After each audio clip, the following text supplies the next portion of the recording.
আসসালামু আলাইকুম। It's me Tania. আজকে যে বিষয়টা নিয়ে ভিডিও করতে যাচ্ছি সেটা হচ্ছে তীব্র গরম থেকে আমাদের কি কি ধরনের প্রবলেম হতে পারে এবং তার করণীয়। প্রথমেই আমরা জেনে নিব তীব্র গরম থেকে আমাদের কি কি ধরনের সমস্যা হতে পারে, যেমন পানির শূন্যতা, মানসিক স্বাস্থ্যের ঝুঁকি, বিভ্রান্তি, শরীরের তাপমাত্রা বেড়ে যাওয়া, অতিরিক্ত মাথা ব্যথা হওয়া, বমি বমি ভাব, দুর্বলতা এবং চর্মরোগ, তার সাথে ডায়রিয়া অথবা বদহজম, এবং লাস্ট যেটা মোস্ট ইম্পর্ট্যান্ট সেটা হচ্ছে হিট স্ট্রোক। হিট স্ট্রোক সম্পর্কে আমরা অনেকেই জানি না, কিন্তু হিট স্ট্রোক সম্পর্কে জানা অনেক বেশি জরুরি।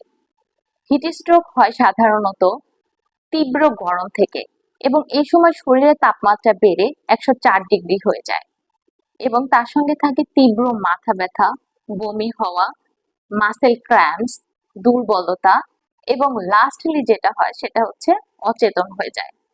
আপনারা এই বিষয়ে অনেক বেশি সচেতন থাকবেন। যদি কাউকে এরকমটা দেখেন, সেক্ষেত্রে অবশ্যই তাকে একটা ঠান্ডা স্থানে নিবেন এবং তাকে একটু পানি খাওয়াবেন।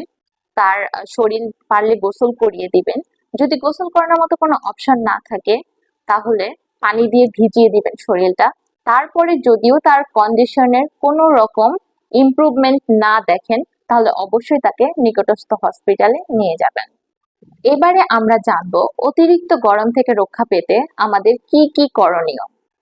পাতলা এবং হালকা রঙের সুতার পোশাক পরুন, বেশি বেশি পানি পান করুন, সিজনাল ফ্রুটসের শরবত খান যতটা সম্ভব, ফ্যাট জাতীয় খাবার এড়িয়ে চলুন, যেমন মাংস, ফলমূল এবং শাকসবজি বেশি করে খান। সব সময় সঙ্গে একটা ছাতা, টুপি এবং এক বোতল পানি রাখুন। হার্ড ওয়ার্কিং এবং এক্সারসাইজ এড়িয়ে চলুন। স্কিনকে ক্ষতিকারক রশ্মি থেকে রক্ষা করতে সানস্ক্রিন ব্যবহার করুন। স্যালাইনে থাকা পানিতে সোডিয়াম, পটাশিয়াম ও চিনি শরীর সজীব রাখতে সাহায্য করে। দীর্ঘ সময় রোদে থাকলে স্যালাইন পানি পান করার চেষ্টা করুন, যদি জটিল কোনো সমস্যা না থেকে থাকে। প্রস্রাবের রং খেয়াল রাখুন। প্রস্রাবের গাঢ় রং পানি স্বল্পতার লক্ষণ। বিশেষ কোনো প্রয়োজন ছাড়া বাইরে যাওয়া এড়িয়ে চলুন।